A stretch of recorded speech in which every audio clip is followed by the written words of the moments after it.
Be aware of it. Why won't people bring this up? Well, retaliation is the number one. If I say something, what will they do to me? So it's very hard to identify emotional. Now, why do people, and I'm going to actually stop sharing for a minute because there's a piece of this that I want to talk about. When we are put in a position, when we are responsible for someone else, I say this over and over. I don't think abuse is often intentional. I think oftentimes it is we are on our, we've lost our patience. And we don't mean to yell, but we do yell. We don't mean to, talk down to them, but it comes out. As a responsible caregiver, professional or family or spouse, and I'm opening it all up. One of the things we have to do is make sure that we test our tolerance. I would say the number one thing that I used to pray for every day was patience. Dear Lord, give me more patience, right? It wasn't enough to get me through the day yesterday. I need more patience. But I think that's what happens often, not so much with the physical, although I'm sure it does, but primarily with the emotional, where we think we're holding on to our patience, meaning, we don't realize our body language is saying something different. When we lose our patience, our bodies react. We're smart. Our bodies are very smart. When we lose our patience, your body language changes, doesn't it? Your eyes change, your tone of voice changes, your volume changes, everything changes on you. You may think you're hiding it very, very good, but you're not. The patients that you're taking care of, the people that you are working with, they recognize it. And a loss of patience in one person can set a whole domino system. So watch yourself. If you think you're losing your patience, step away. Do whatever you have to do. I used to have a trampoline for one, just one circular trampoline, and I could jump on. Patience is not a weakness. It's very common, but recognize it. So that even something, I talk about a tap out system, but it's good. You talk to your coworkers and say, hey, if you see me losing my patience, and you know me well enough to know when that happens, I expect you to come over here and tap me and say, Jill, go take 10 minutes. Because that's all it takes to regain ourselves, 10 minutes. But that is one of the big reasons that we see emotional behaviors in our patients, is because they're mimicking us. So that's one thing. I'm not giving caregivers a free pass to sometimes what happens. Here's an example. Here's a case study of Morris, an 88-year-old man. This is very, very common. He had mobility issues. He had a hard time getting around. He also had a grandson who was out of a job and who could maintain his grandpa's property. So he was going to move in and take care of grandpa since he wasn't working, and at least he'd have a roof over his head and food.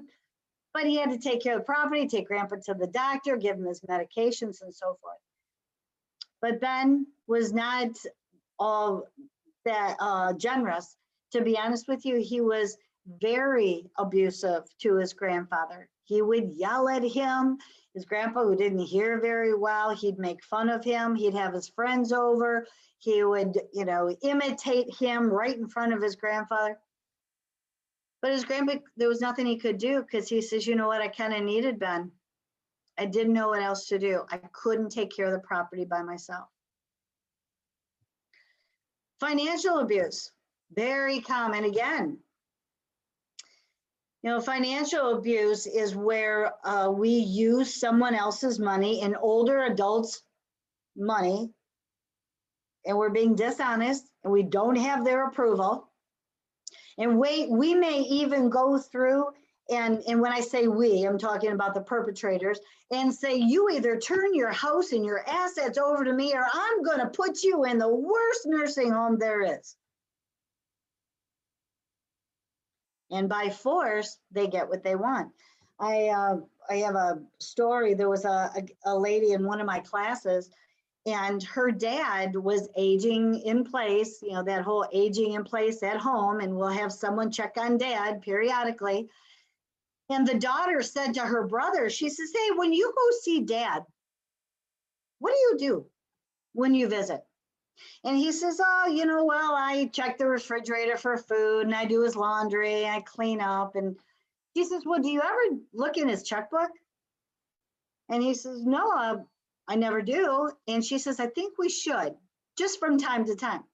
So the brother went over there and looked inside the dad's checkbook, his dad's checkbook, and he saw that he was writing a $2,000 check to the neighbor, the long-time neighbor, the loving, caring friend of a lifetime. And he said to his dad, Dad, why are you writing this check for $2,000 to so-and-so?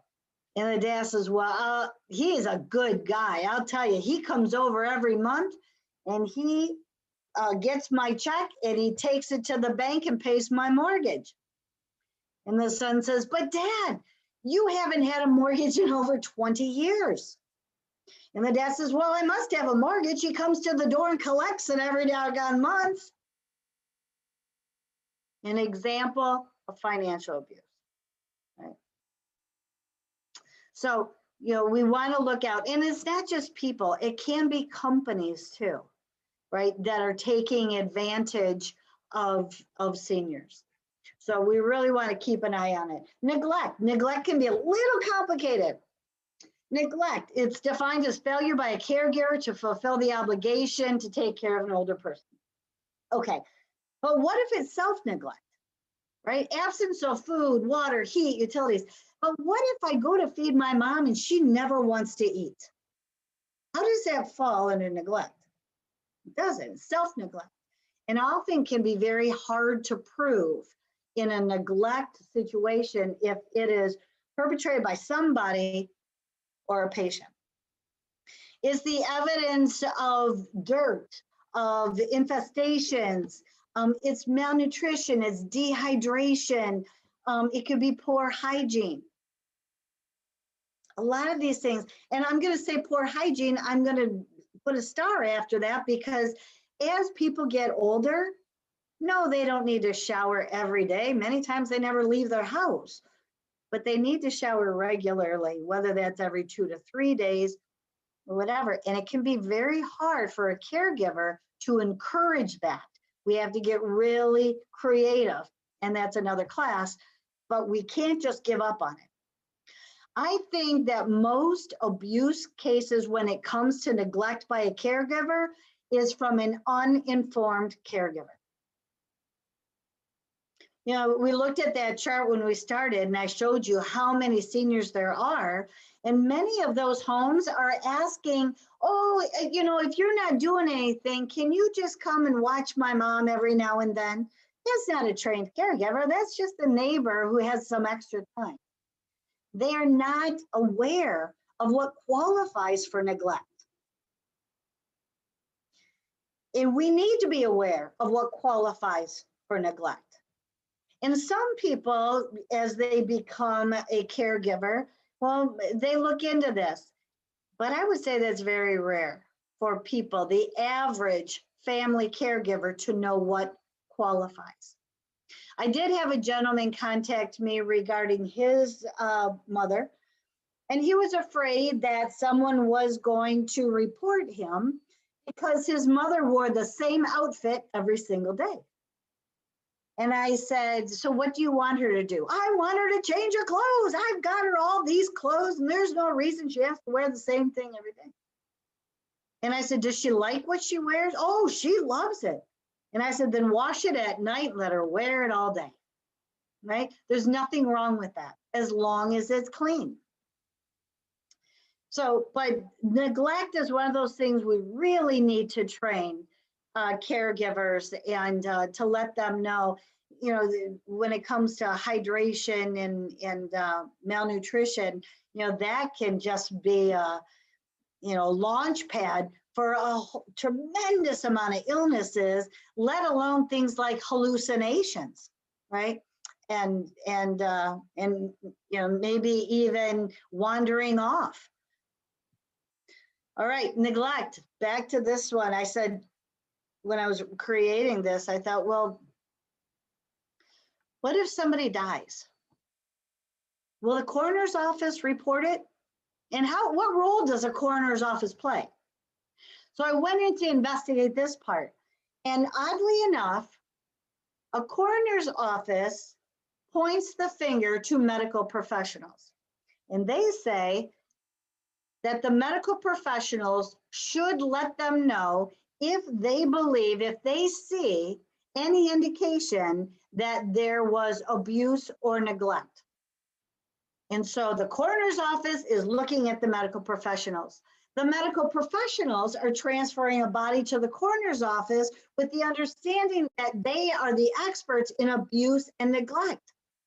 And that if they feel that there is a reason to file a report, the coroner's office will do it. And the truth is, nobody's really taking responsibility, right? One is looking for medical is looking for the coroner's office. And from a coroner's office standpoint, you know, that takes resources and funding and so forth to do autopsies. And for on their side, they look at elderly population. They may just think, well, this is an elder, and it will slide right under the radar. Case studies of neglect. We had a gentleman, Mr. B, 74 years old, and he was taking medication, methadone, for pain. Well, he kept contacting his doctor and telling his doctor that, you know what, this isn't controlling my pain, it's getting worse. And, you know, over a period of time, she had increased the medication, and he kept calling and saying, nope, it's not doing anything. My pain is just increasing. So the doctor was smart enough to call a family member and say, I want you to bring all his medications in. Let's take a look at them. Maybe I need to readjust the medications, change medications, something that happens often. They brought in the medication, which is supposed to be methadone, took a look at it, and they ended up being potassium tablets. Now, methadone tablets and potassium tablets can look a lot alike. Mr. B's eyesight wasn't that good. I started 30 minutes ago saying, as we get older, things happen to us, right? Our eyesight is not as good as it used to be. Our balance is not as good as it used to be, and so forth. Well, his caregiver, who was also his niece, had been changing his methadone with the potassium to fulfill her drug addiction. Another form of abuse. I want to take 1 minute to talk about caregivers, family caregivers, general caregivers, professional caregivers. And I talked about a minute ago about patience. And when we lose our patience, you know, it's easy sometimes to think that we're fooling the world, but we're not fooling anybody. And if we really look in the mirror and we really recognize ourselves, our strengths and our weaknesses, as the people did in this study, we can learn from this. So there was a study actually out of England, but people are people, of 220 caregivers. And in this study, they normalized questions. You know, they didn't get over emotional with their critique on people as much as they were interested to find out from a caregiver standpoint, when it comes to abuse, what are you more susceptible of doing? And screaming and yelling was the number one, right? Screaming and yelling, brought on by exhaustion, frustration, lack of patience, right? Maybe lack of training. A lot of different things can go in there. The second most frequently abused in a caregiver is harsh tones, right? Insults, maybe name calling or mimicking, rolling your eyes. All of that would qualify for that. Those were the two primary. And now I'm not saying that these people aren't great people. They're probably super duper people. But they're looking at themselves going, I didn't know that qualified and I didn't know I was doing it. So I highly suggest that you do keep an eye on each other. And when you've had enough, step away. Talk about it with family members too and say, we understand that as people age, sometimes, it's harder to take care of them, no matter what it is, just walking up and down the stairs, arthritis, or whatever it is that their limitations are. But to let them know these are qualified as abusive. Many of you know, I mentioned to you, I'm a certified dementia practitioner. So I'm going to take 1 second for those of you that work with people that have dementia, because my curiosity said, where does abuse mostly occur in the stages of dementia? Now, the first stage of dementia, the first presentation of dementia, it's on and it's off. 1 minute, dad is making complete sense, and the next minute, he's not making any sense. 1 minute, you think he has dementia. The next minute, you're not sure. You think maybe you have dementia, right? So it's on, it's off. They have their long-term memory, but their short-term memory is scattered at best. And when they're in this early stage of dementia, financial abuse is the #1 type of abuse. When you get into second presentation of dementia, it's very frustrating. You'll know you're in the second phase of dementia because your patient will often repeat themselves. Are we going to the store? Hey, are we going to go to the store? Did you say we're going to go to the store? Do you want me to go to the store? Are we good? Right? And so it can be very difficult for a caregiver. Yes, Dad, we're going to the store. Dad, you already asked me that. Dad, don't ask me again, right? And now what am I doing? I'm losing my patience. How do you know? My body language is changing. My tone is changing. My words, I may be chewing on my jaw. And this is most prevalent for physical abuse. Late stage, they're quiet, very few words. They can lay in a bed, and you know what? They can become forgotten. And when you get to late stage dementia and that part where a patient may become forgotten, then we're looking at neglect, right? Now, maybe I'll get to their water when I get to it. Doesn't matter. They don't talk. Nobody's going to know. So this is, primarily where we see the different types. Who's legally liable? Well, your employer, if they hired you. If you are found guilty of neglect, abuse, physical, emotional, it's the employer. The employer is responsible for hiring, training, staffing, right? All of these medications. You often will find for senior living and memory care units and retirement homes that offer services, you may get a third party. So you may get ABC nursing team to come in and do this. If that's the case, ABC nursing team is responsible for any proven abuse or neglect. So whoever is the hiring party, and every state is different, and there are state laws and penalties. Finally, I say we don't always see ourselves as we are, right? It's important that we recognize imperfections. Once again, abuse isn't something that I think most people plan. I think it is a result of stress, exhaustion, lack of understanding, lack of training, lack of people, understaffed, right? And so what we can learn from this is, #1, remember, we're not the judge and jury. We are the eyes and the ears. That's what we are. If we see something, we say something. Where do we go?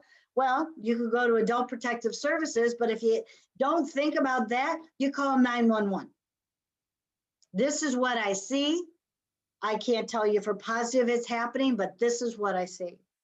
Keep an eye on what's going on behind closed doors, because we have a lot of visitors behind closed doors right now. And remember where we started. We said this is not a stranger's territory. This is typically loved ones' territory, family territory, unfortunately. Keep an ear open. Watch, for signs of physical bruising. Look at the front of them. Look at the back of them. If you have the opportunity, to ask them, find out what their story is. Now, not everyone has a story. There's plenty of bruises that I'll say I can't remember where I got it from. So not everyone has a story. But if you see this happen often, ask the story and write it down and make a log. I'd like to open up for questions if anybody has any. I think you're all on mute, but feel free to unmute yourself at this point. All right, let me ask you this. Was the information beneficial to you? Yes. Terrific. Well, it's not, this is not new. Abuse has been around for a long time. Bullying has been around for a long time. They say whenever you have a population of people of every age, 40% are being bullied all the time. That's school age, that's college age, that's adult age, that's senior age. 40% is a pretty good sized number. Jill, I do have a question. Sure. As far as sexual abuse, because I've gotten this question from clients, that the one with dementia is the pursuer, and the spouse that doesn't have dementia is like, I don't feel like it's appropriate because they can't consent, and cause the one with dementia to be very angry. So in the realms of thinking more of it as family perpetrated, is that true with physical abuse? I mean, sexual abuse? Sexual abuse.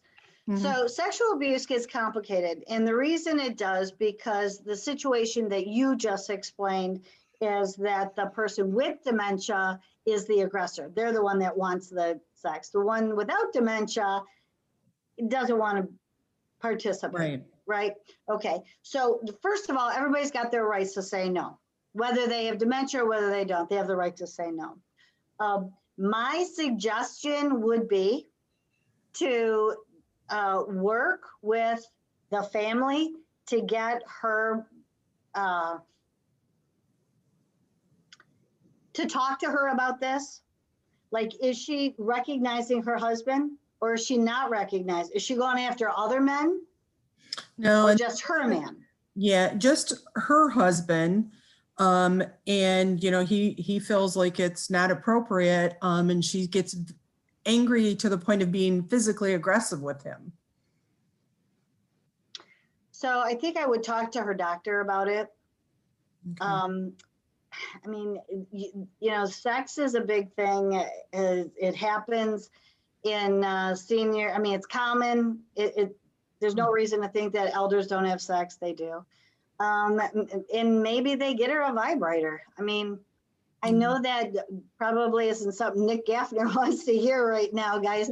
I've got my son is on here because he works in elder care also. Appreciate that, Mom. Really do appreciate it. Thank you, Marcia. But in all honesty, this is what we would say if we were in a classroom is, she can take care of her sexual issues another way, then I would do that. I'm surprised that a woman would have the urge with all the medications, unless she's not on any medications, Marcia. Would you? She is on a few medications, but I mean, this was very disturbing to him. I mean, and he had went to his daughter, and his daughter who came to me and said, I can't talk to my dad about this.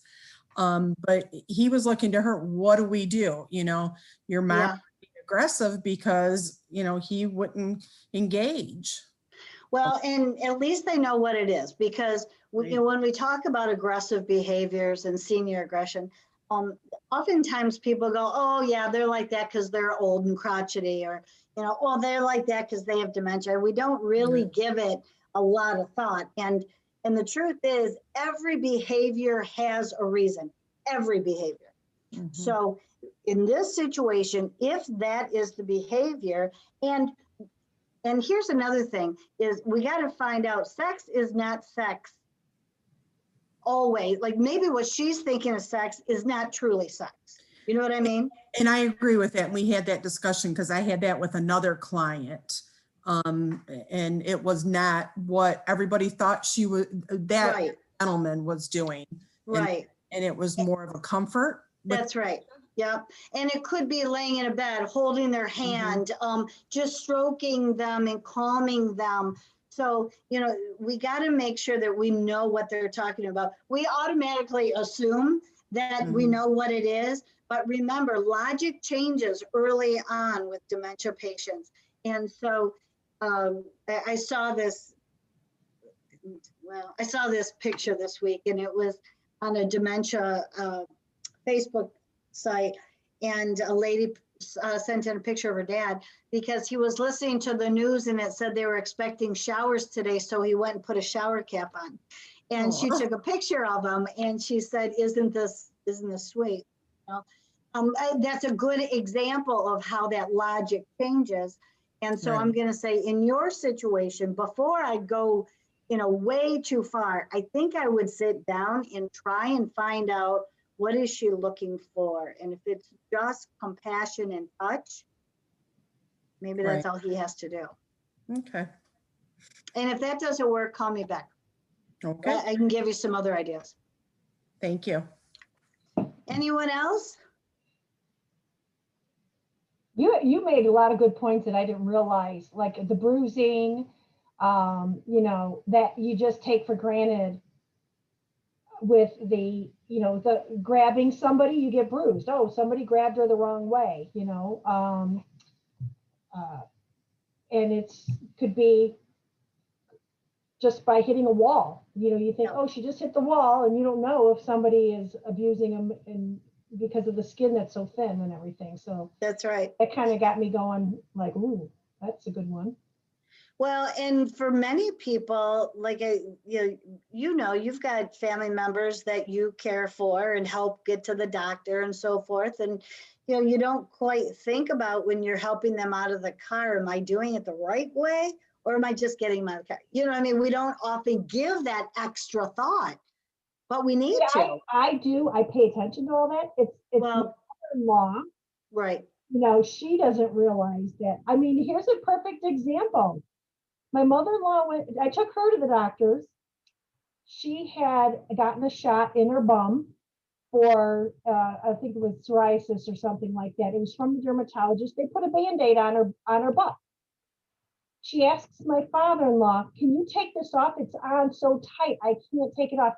He, not knowing, takes it and rips it off, and she about went through the roof.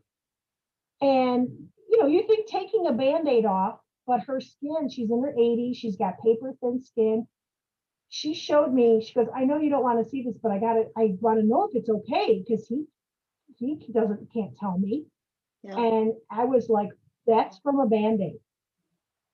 And she said, yeah. She goes, oh, believe me, I went through the roof when she took that Band-Aid off. But it was so, you know, sticky. And those are the other things with just those bandages, taking those bandages off of people. They can really just mess you up that way. And see how simple that is? Yeah. You see how just simple that is, right? So, but if you know, somebody could look at that and they could file a report easily enough, which is fine. You know what I mean? If you never get a report filed, something's wrong, because that just means that people don't trust the system.